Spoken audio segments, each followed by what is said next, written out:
Achan, the man who tried to hide his sin. God's army under Joshua had just won at Jericho by God's mighty hand. The army was now ready to take over the entire land of Canaan. God promised that if they would obey him, they would always have victory. They had waited so long. Now, after God's big win at Jericho, they were eager for the next battle. Joshua sent some men from Jericho to scout out the next target, a small city called Ai. When they came back, they told Joshua that since Ai was such a little tiny place, there was no need to send the whole army. So Joshua agreed and only sent about 3,000 men to fight. But the battle went very badly for God's army. It was awful. The soldiers from Ai chased God's army away and struck down 36 of them. At this news, God's army melted in fear. Yikes! What had gone wrong?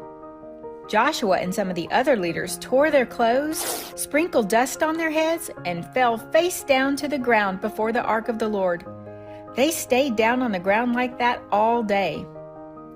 Joshua cried to God and said, "Powerful Lord, why did you bring your people across the river so that our enemies could destroy us? Now the other people in this country will hear about us losing the battle and will wipe us out. Then what will you do for your own great name?" But the Lord said to Joshua, "Why are you down on the ground crying like that? Stand up! God's army has sinned. They disobeyed my covenant by taking some of the things from Jericho that I told them to throw away. They have stolen. They have lied. They put those things with their own stuff. That's why you all lost the battle. I will not be with you anymore unless together you find those things and destroy them like I told you before. In the morning, I want you to have everyone come and stand before me in groups of their tribes and families. I'll show you who it is, and the lying thief will be punished because he has violated the covenant of rules and has done a terrible thing." So early the next morning, Joshua had the people come forward and stand in groups. No one but God knew who the thief was, and of course the thief himself knew. Joshua called the people tribe by tribe, and one tribe was picked. The thief's knees felt weak. Then clan by clan, one clan was picked. The thief's hands began to tremble. Then family by family, one family was picked. The thief's stomach felt sick. And finally, man by man, one man was picked. They had found the man who had lied and stolen the stuff. His name was Achan. Joshua said to Achan, "Give glory to God and honor him. Tell me what you did. Don't try to be sneaky about it anymore." Achan replied, "It's true. You're right. I have sinned against God. When I saw the shiny gold and pretty clothes, I wanted them, so I took them.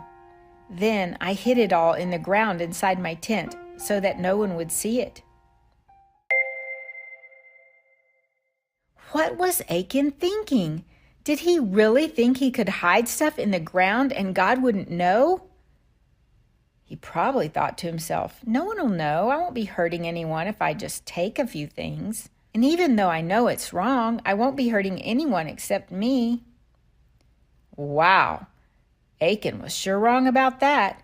What he did had caused many people to die, and it caused God's whole army to lose the battle they were fighting. Some messengers ran to Achan's tent, and there it was, hidden in the ground. They took the things from the tent, brought them to Joshua, and spread them out before the Lord. Then Joshua, together with all God's community of people, took Achan, all the shiny gold and pretty clothes he stole, all his children, all his animals, his tent, and all that he had, to a valley. Joshua said, "Why have you brought this trouble on us? The Lord will bring trouble on you today." Then together the people destroyed Achan and all his stuff. Then God said to Joshua, "Don't be afraid, don't lose courage. Take the whole army with you and go up and attack Ai again. For I have delivered into your hands the king of Ai, his people, his city, and his land. Do to Ai and its king just as you did at Jericho, except this time you can take the shiny gold and pretty clothes for yourselves." So God's army completely destroyed Ai. Did you notice that? The very next battle, God said they could take the treasures from the victory. All Achan had to do was obey and give God the treasures from the first victory, the first fruits, just like God asked. There are many things to be learned from Achan's sin, like don't disobey and don't steal from God. But maybe most importantly, never, ever, ever hide sin. Not only will it be found out sooner or later, but hidden sin not only hurts you, it keeps God's whole family from victory in their battles too. If there is sin hidden in God's camp, it hurts all of God's family, His whole army.